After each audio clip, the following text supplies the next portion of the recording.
الحمد لله الذي هدانا لهذا وما كنا لنهتدي لولا أن هدانا الله. أما بعد فأعوذ بالله من الشيطان الرجيم. من كان يريد العاجلة عجلنا له فيها ما نشاء لمن نريد ثم جعلنا له جهنم يصلاها مذموما مدحورا. صدق الله العظيم.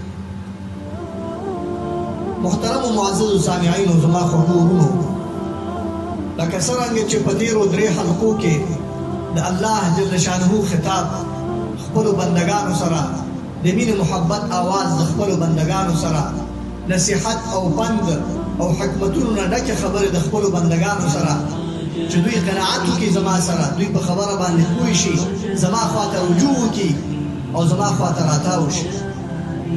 بنده भाग रहा है अल्लाह पीछे पीछे देख रहा है. چې کله به دا بنده زما خواته راتاوي سرهاره میم آدم برای الله مین آدم.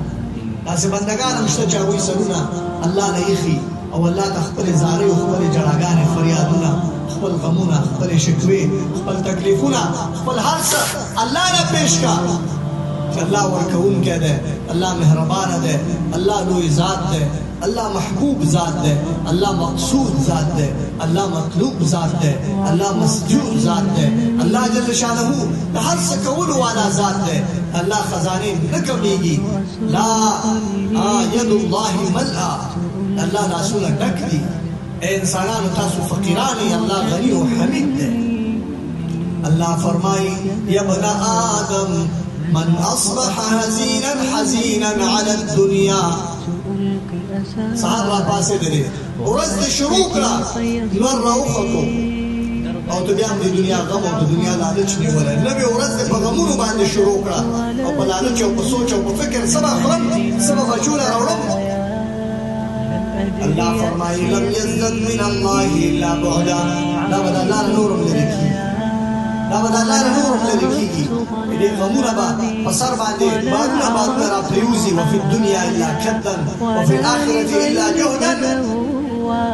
آخرت کې به غمونه او تکلیف جهدا غمونه او تکلیفونه به د دې په سر باندې. والزمه الله تعالى قلبه هما لا ينقطع عنه ابدا. دې نه به دا غمونه بالکل نه لرې کېږي، دا تکلیفونه به بالکل نه لرې کېږي، یو د بل پسې به اضافه کېږي ورباندې. دې امیدونه او دې خیالونه او دې سوچونه دې به دائم مشغوله ساتي. څنګه به راځي، څنګه به کوم، خیالات به جنګوي، د کار به نه وي، د عمل به نه وي، او عمل به همداسې لکه د بېزوګانو زندګي، کله په دې شاخه او کله په هغې شاخه او کله په دې شاخه او کله په هغې شاخه. ډېر انسانان داسې دي چې د هغو غم مال دی، جړا یې مال ده، سوچ یې مال دی، دوا یې مال ده، همت او ټول دغه د وس او طاقت د دې لګېږي په دې باندې چې زه د کوم ځای نه مالدار شم.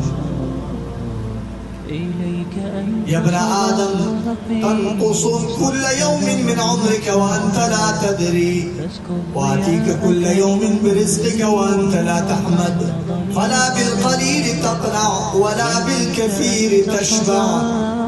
اے اولاد د بني آدم، هر ورځ ستا د عمر نه یو څه کمیږي او ته پرې نه پوهېږې. روزانه کمیدل دي، روزانه کورونه روپۍ ورکړه. دا کوم مازدیګر چې درنه نن ختم شو او کوم غرمه چې درنه نن لاړله دا بیا راتلی نه شي. روزانه زه تا له روزي او رزق درکوم، خو ستا حمد او ستا شکر باندې نه راځي. یاکلون خیري ویشکرون غیري. خورې زما خیر زما خورې او شکریه د بل چا کوي. فلا بالقلیل تقنع، نه په لږو باندې قناعت کوې او نه په ډېرو باندې مړېږي. روزانه زما د خوا نه تا له روزي او رزق راځي. او بیا هم د شپې چې کله ملایکې ما له راشي، ستا ګناهونه او ستا غلط عملونه او ستا غلط سوچونه او غلط خیالات دا ټول ما نه راوځي چې تا ولا هغه ورکړو دې تا نه دا ده. تاكل رزقي وتعصيني، زما روزي خوري او زما نافرماني کوي. معصیت سترګې د خیانت کوي، غوږونه د خیانت کوي، لاسونه د خیانت کوي، خولې د خیانت کوي، او خورې زما وانت تدعوني فاستجیب لك، او بیا ما له دوا کوي چې زه ستا دوا قبوله کړم. شرم نه درځي، حیا نه درځي، څنګه زه ستا دوا قبوله کړم؟ په کوم اصول یې قبوله کړم؟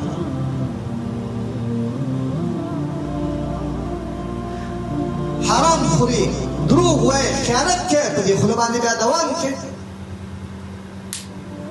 الله فرمایي خیری الیک نازل، زما خیر تعالی راکوزیږي روزانه.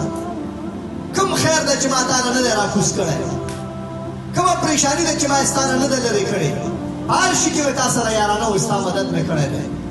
وشرک الی واصل، بیا مې ستا شر باندې راپورته کړي.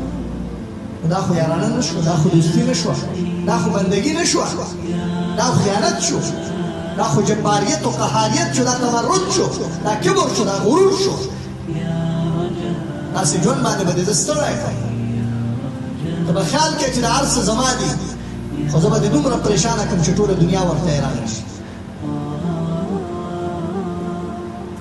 ځکه چې فنعم المولا انا لک وبئس العبد انت. بهترین مولا خو زه یم چې زه در کوم، زه دې ساتم، زه دې پټوم. ته ګناه کوې زه پرده پې اچوم، ته خیانت کوې زه پټوم. حالان چې زه ښه خبر یم، لاسونه دې پرتاولی شم، شپې دې ماتولی شم، هر څه دې ختمولی شم، خو ته ډېر بدبخته بنده یې زما په مقابله کې. څه چې دې ما نه غوښتي ما درکړي، او پرده مې اچولې ستا په ګناهونو باندې. یوې ګناه نه پس بله ګناه، بلې ګناه نه پس بله ګناه، پرده اچوه، پرده اچوه، پرده اچوه.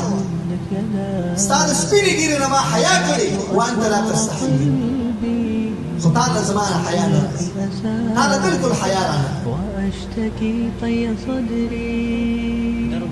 انسان هو تخطر غيب ما يركي او نور يعدي وتخاف الناس وتأمن به.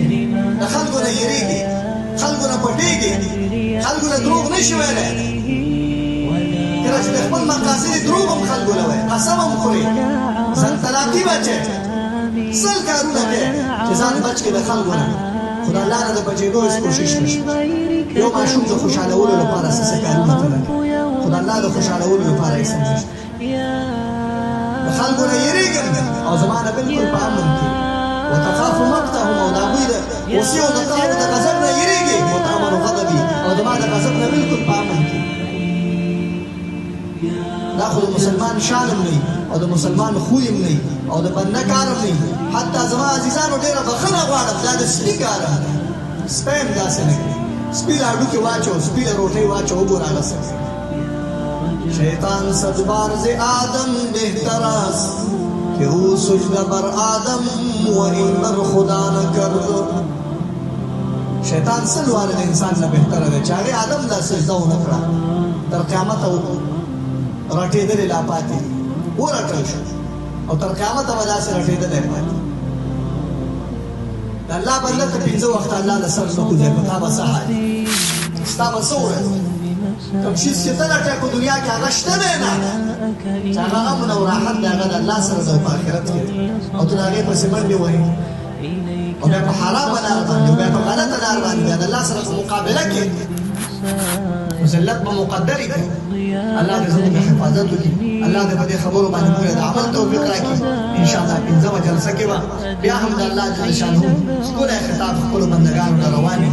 الله جل شانه موږ د عمل د اورېدلو او د مخکې د وړلو او نورو له د ښودلو توفیق راکړي. واتنا في الدنيا حسنة وفي الآخرة حسنة وقنا عذاب النار. وصلى الله على النبي المختار، والسلام عليكم ورحمة الله وبركاته.